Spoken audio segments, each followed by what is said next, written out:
Hi hello ಎಲ್ಲರಿಗೂ ನಮಸ್ಕಾರ. Simple recipes and life style ಚಾನಲ್ಗೆ ಸ್ವಾಗತ. ಇವತ್ತು ನಾನು ತುಂಬ ಡೆಲಿಷಿಯಸ್ ಆಗಿರುವ ಚಿಕನ್ ಕರಿ ಯಾವ ರೀತಿಯಾಗಿ ಮಾಡೋದನ್ನು ತಿಳಿಸ್ಕೊಡ್ತೀನಿ. ಬನ್ನಿ.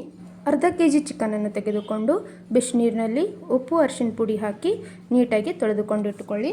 ಈಗ ಇದಕ್ಕೆ 2 ಸ್ಪೂನು ಖಾರದ ಪುಡಿ, ರುಚಿಗೆ ತಕ್ಕಷ್ಟು ಉಪ್ಪು, ಅರಿಶಿನ ಪುಡಿ, ಧನಿಯಾ powder, home made garam masala, olive oil, 1 ಕಪ್ಪು ಮೊಸರು ಹಾಕಿ ಚೆನ್ನಾಗಿ ಮಿಕ್ಸ್ ಮಾಡಿ ಅರ್ಧ ಗಂಟೆ ಮ್ಯಾರಿನೇಟ್ ಆಗಲು ಇಡಿ.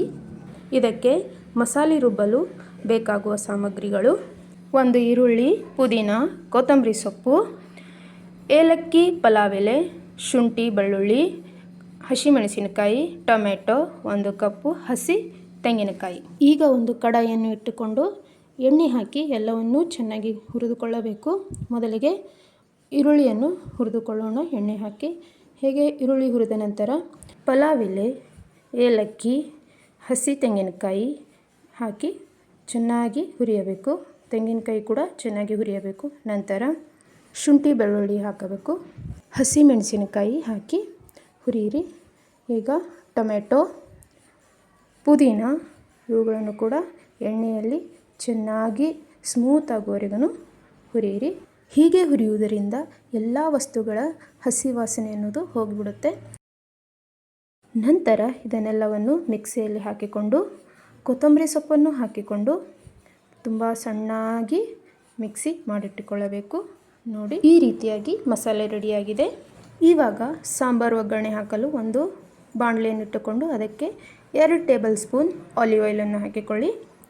ಚೆನ್ನಾಗಿ ಎಣ್ಣೆ ಕಾಯಿಸಿ ನಂತರ ಪಲಾವ್ ಎಲೆ, ಏಲಕ್ಕಿ ಎಣ್ಣೆಯಲ್ಲಿ ಹಾಕಬೇಕು. ನಂತರ ಸ್ಲೈಸ್ ಆಗಿ ಕಟ್ ಮಾಡಿಕೊಂಡಿಟ್ಕೊಂಡಂಥ ಅರ್ಧ ಈರುಳ್ಳಿಯನ್ನು ಹಾಕಿಕೊಳ್ಳಿ ಎಣ್ಣೆಯಲ್ಲಿ. 1 ಹಸಿ ಮೆಣಸಿನಕಾಯಿಯನ್ನು ಹಾಕಿ ಅದಕ್ಕೆ ಅರ್ಧ ಟೊಮೆಟೊ ಕೂಡ ಸ್ಲೈಸ್ ಮಾಡಿಟ್ಕೊಂಡಿರ್ತೀವಲ್ಲ ಅದನ್ನು ಕೂಡ ಹಾಕಿ ಈಗ ನಾವು ಮ್ಯಾರಿನೇಟ್ ಮಾಡಿದ ಚಿಕನನ್ನು ಹಾಕಿ ಚೆನ್ನಾಗಿ ಎಣ್ಣೆಯಲ್ಲಿ ಮಿಕ್ಸ್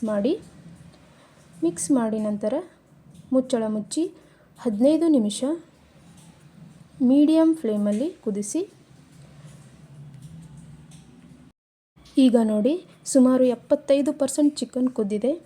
ಈಗ ನಾವು ರೆಡಿ ಮಾಡಿ ಇಟ್ಟುಕೊಂಡಂಥ ಮಸಾಲೆಯನ್ನು ಹಾಕಿ ಮಿಕ್ಸ್ ಮಾಡಿ ನಮಗೆ ಎಷ್ಟು ಥಿಕ್ನೆಸ್ ಬೇಕೋ ಅಷ್ಟು ಬಿಸಿ ನೀರನ್ನು ಹಾಕಿ ಮುಚ್ಚಳ ಮುಚ್ಚಿ 15 ನಿಮಿಷ ಕುದಿಯಲು ಬಿಡಿ. ನಂತರ ಕೊತ್ತಂಬರಿ ಸೊಪ್ಪನ್ನು ಮೇಲೆ ಹಾಕಿದರೆ ಇವಾಗ ಚಿಕನ್ ಸವಿಯಲು ಸಿದ್ಧವಾಗಿದೆ. ಈ ಚಿಕನ್ ಸಾಂಬಾರನ್ನು ದೋಸೆ, ರೈಸು, ರೊಟ್ಟಿ, ಪರೋಟ ಜೊತೆ ತಿನ್ನಲು ಚೆನ್ನಾಗಿರುತ್ತದೆ. ಈ ವಿಡಿಯೋ ನಿಮಗೆ ಇಷ್ಟ ಆಗಿದರೆ ಲೈಕ್ ಮಾಡಿ, ಶೇರ್ ಮಾಡಿ, ಸಬ್ಸ್ಕ್ರೈಬ್ ಮಾಡಿ. Thank you.